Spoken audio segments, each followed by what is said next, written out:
Olá, sejam bem-vindos! Hoje a gente vai mergulhar de cabeça num dos temas mais essenciais da nossa prática, a escolha do anestésico local.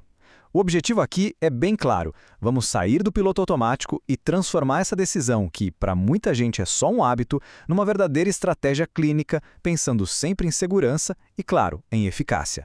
E tudo começa com essa provocação. Pensa um pouco. No seu dia a dia, a escolha do anestésico é algo que você faz sem nem pensar, repetindo o que sempre fez, ou é uma decisão pensada, calculada, baseada em cada caso? A resposta para essa pergunta a gente muda tudo.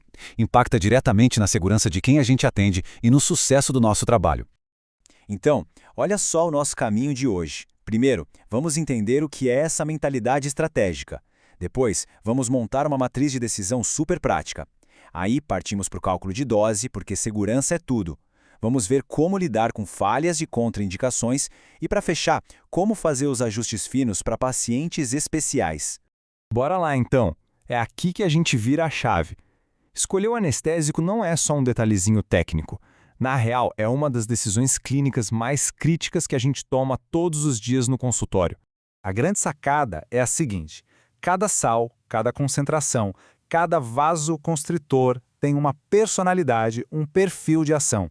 O nosso trabalho é ser meio detetive, sabe? A gente precisa cruzar as informações do fármaco com a necessidade do procedimento e, o mais importante de tudo, com a condição de saúde daquela pessoa na nossa cadeira.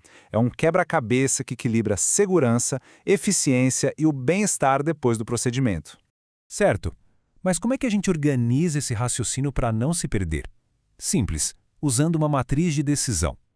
Ela se baseia em 4 fatores essenciais.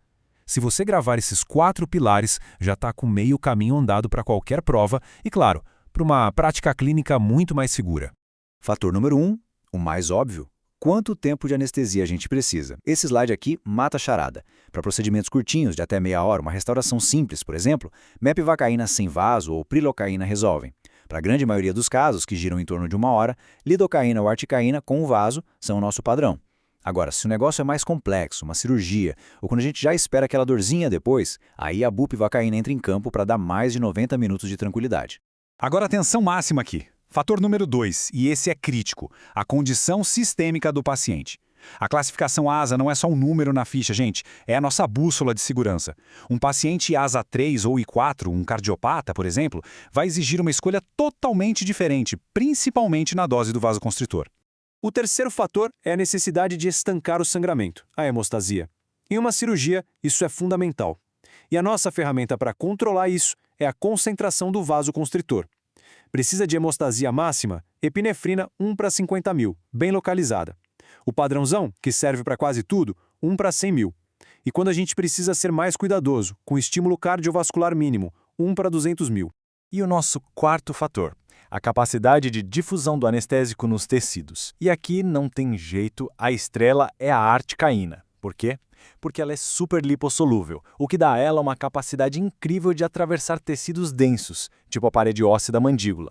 Isso faz dela uma carta na manga para técnicas infiltrativas onde outros sais simplesmente não chegariam. É quase como ter uma chave mestra para anestesiar lugares difíceis. Beleza, já sabemos como escolher o sal, o vaso, agora vamos para a matemática. A parte que não admite erro de jeito nenhum, o cálculo da dose. Aqui, o lema é um só: segurança em primeiro lugar, sempre. O ponto de partida é essa tabela. Ela tem que estar na ponta da língua. Antes de qualquer conta, a gente precisa saber exatamente quantos miligramas de sal anestésico tem dentro de um tubete. E olha o pulo do gato aqui. Notem que a articaína a 4% tem o dobro de sal da lidocaína a 2%. Isso muda completamente o jogo da margem de segurança. O processo para calcular a dose máxima recomendada, a famosa DMR, é simples. São só 3 passinhos. Primeiro, a gente multiplica o peso da pessoa pela dose recomendada para aquele sal. Segundo, a gente confere o teto absoluto do fármaco, um limite que não pode ser ultrapassado nunca. E por fim, o passo prático. A gente transforma essa dose máxima em miligramas no número de tubetes que podemos usar. É uma lógica simples que evita muito problema.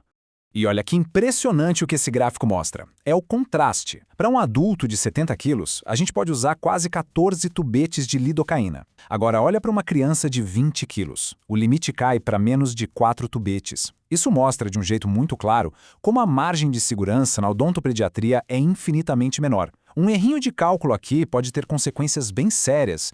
E aqui vai uma regra de ouro, daquelas que caem em toda a prova. Se você vai usar mais de um tipo de anestésico na mesma consulta, a toxicidade deles se soma. Por isso a regra é clara. A dose total, somando os dois, nunca pode passar do limite daquele que tiver a dose máxima mais baixa. Quem manda na festa é sempre o fármaco mais restritivo. Guardem isso. Ok, vamos para outra parte crucial, focada naqueles tópicos que sempre aparecem em provas. O que fazer quando a anestesia falha e quais são as contraindicações que a gente não pode esquecer de jeito nenhum? Ah, essa pergunta é um clássico, tanto na prova quanto no dia a dia do consultório.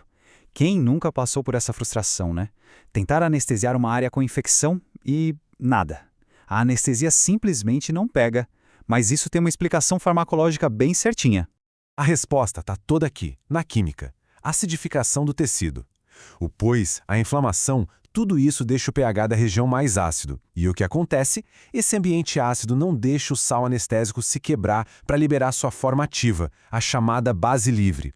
É essa base livre que consegue entrar no nervo e fazer o bloqueio. Se tem pouca base livre, tem pouco efeito. Simples assim. Agora, 2 nuncas que precisam estar na memória. Prilocaína, contraindicação absoluta para paciente que tem risco de desenvolver methemoglobilemia. Já a bupivacaína, como o efeito dela nos tecidos moles é super longo, a gente não deve usar em crianças ou em pacientes com alguma deficiência cognitiva. O risco deles se morderem sem sentir e causarem uma lesão feia é muito alto.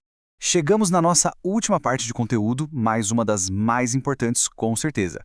Vamos falar sobre os ajustes que são críticos quando a gente atende populações de pacientes especiais. E se tiver um número para tatuar na mente da anestesiologia, é este aqui, 0,04 miligramas. Essa é a dose máxima absoluta de epinefrina que a gente pode usar por consulta em um paciente ASA 3 ou IV como um cardiopata grave. O que isso quer dizer na prática? No máximo 2 tuguetes de uma solução 1 para 100 mil, ou 4 da 1 para 200 mil. Aqui não existe margem para erro.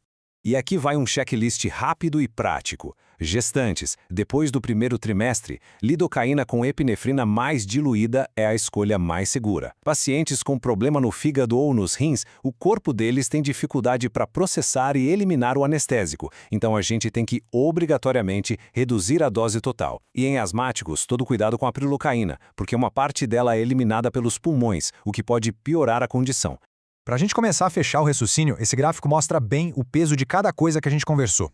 O que ele está dizendo é que a duração do procedimento e a condição de saúde da pessoa são os 2 pilares, os verdadeiros chefões da nossa decisão. Hemostasia, difusão e o custo-benefício vêm para completar a análise. No fim das contas, a grande mensagem de toda essa nossa conversa é essa. A excelência na anestesia local não vem do hábito de fazer sempre igual. Ela vem do equilíbrio. É o ponto onde o nosso conhecimento de farmacologia encontra a avaliação cuidadosa de cada paciente e a necessidade exata de cada procedimento. A escolha é e tem que ser sempre estratégica. E para terminar, eu deixo uma pergunta para a gente pensar. Nós já dominamos o cálculo, a escolha do fármaco, mas e o futuro? Como é que as novas tecnologias, tipo sistemas de anestesia computadorizada, podem nos ajudar a ir além, a aumentar ainda mais a segurança e a eficácia, principalmente naqueles casos mais difíceis? Fica a reflexão, porque o aprendizado nunca para.